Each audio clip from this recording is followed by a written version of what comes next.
Nicole from Move America, and today I'm going to be joined by Ezra Goldman, who is the founder and CEO of Upshift. Well, thank you so much for coming on and joining us today. We're really happy to have you. So tell us a little bit about Upshift and how this was founded.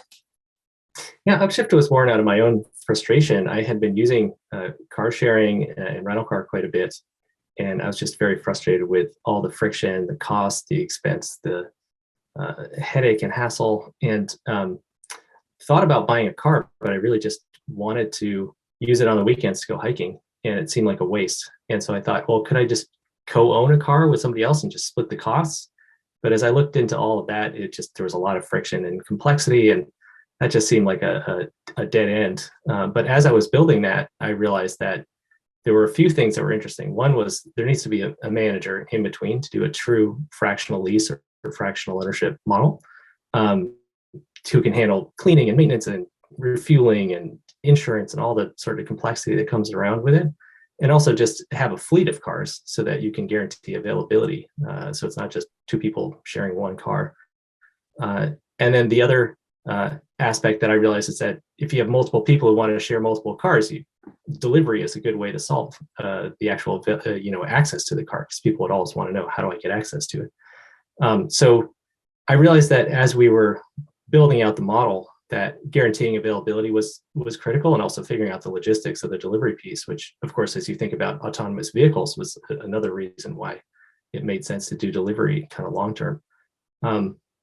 So we decided to launch with just a pay-per-use model and just figure out the delivery and the logistics, and just get our hands around that and figure out what the availability might look like. And then after a couple of years of that, we actually pivoted into the subscription model, the fractional car subscription model, which we've been doing now for a few years. And that really changed everything about the way that we built the business, from the operations, the marketing, the technology, the service model. So it really has been a really exciting thing to see how that's been a true alternative to car leasing for our members, that's much more convenient and flexible and predictable. And what type of people do you see that are using your cars? Is it people like you, that were in the same situation as you, or what's the demographic and what has been the impact on those people? Yeah, I mean, it definitely is fairly similar. I mean, our sort of core demographic, I would say, is 30 something young professionals living in a city who are a couple, but don't have kids yet, for the most part. So I'd say it's like late 20s to early 40s is kind of the sweet spot. And then we have another demographic that's kind of empty nesters who are like 55 to 65 that have moved back to the city and just don't want to deal with the hassles of owning a car in the city. And so it's really just the thing that's been really exciting to us has been seeing that people come to us saying, hey, I was looking to lease a car, but this actually makes a lot more sense given my lifestyle, because I just need a car a couple times a week.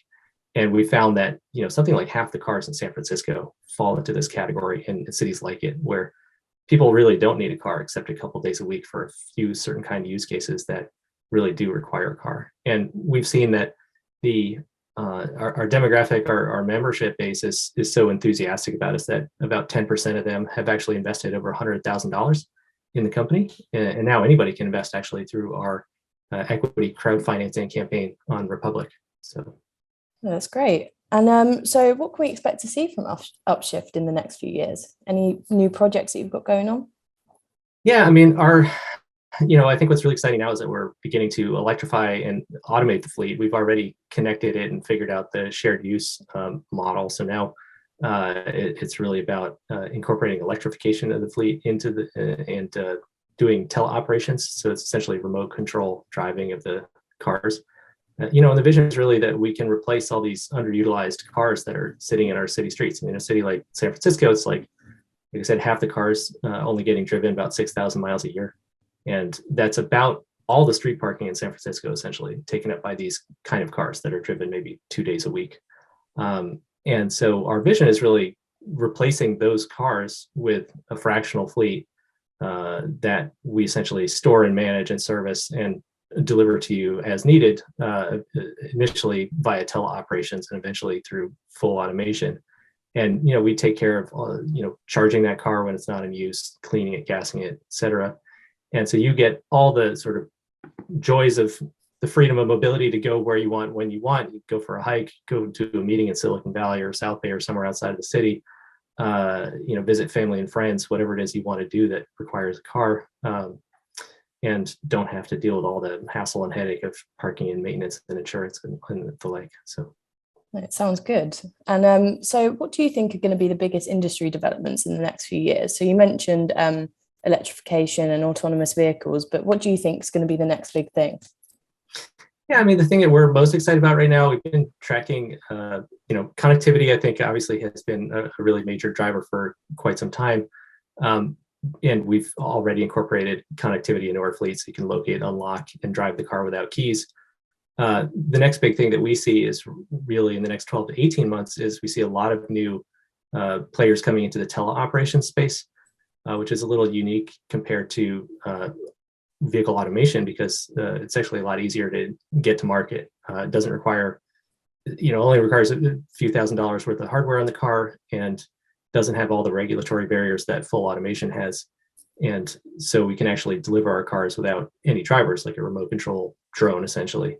And that'll enable us to scale our fleet, bring down our costs, expand to lower density markets, like lower density parts of cities, as well as sort of first ring suburbs, and also enable us to do EV charging logistics. So as you can imagine, as we begin to electrify the fleet, there's the challenge of how do you plug it in and make sure it's charged when somebody gets it. And if you can reduce your cost of repositioning that car, bring it back to somewhere to charge, and then bring it back out to somebody. Typically our members want the car in the morning and return in the evening, so you can bring it back to base and charge it overnight and then send it back out in the morning. So bringing down that cost of the repositioning is really key. So, and then of course the vehicle electrification, as is fairly well known at this point, you've got major automakers saying they're going to go fully electric in the next 10, 15 years. And we're seeing more electric cars on the market than ever before. And of course, with gas now $5 a gallon across the country and $7 here in San Francisco, and who knows what it is in the UK right now.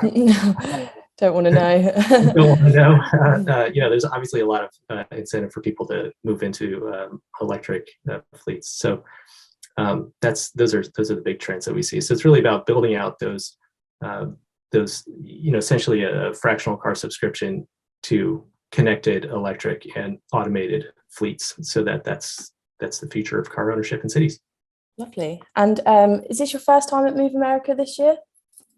It is, yeah. We've been trying to connect for a couple of years, but because of the pandemic, it is the first time we've been able to make it stick. That's great. And so what are you excited about for the event, and what can we expect to hear from you when you're there? Well, I mean, like I said, I'm really excited about telling our story about the fractional car subscription business model that we're developing, and our future vision for cities where people don't own cars. They just subscribe to as much car as they need and get it at their doorstep as they need it, and use something else when they don't need it. So they can, ride transit or bike share or ride share or whatever other way that they might, or just a bike, whatever it is that gets them around. So that's what we're excited about talking about it. And there's 124 million Americans that drive less than 10,000 miles a year, and we think there's a better option for them. So that's what we're building. No, that's great, and we're really excited to see you there. Thank you for joining us today, and I hope you have a good rest of your day and see you in America. Great, thank you so much. I'm looking forward to it.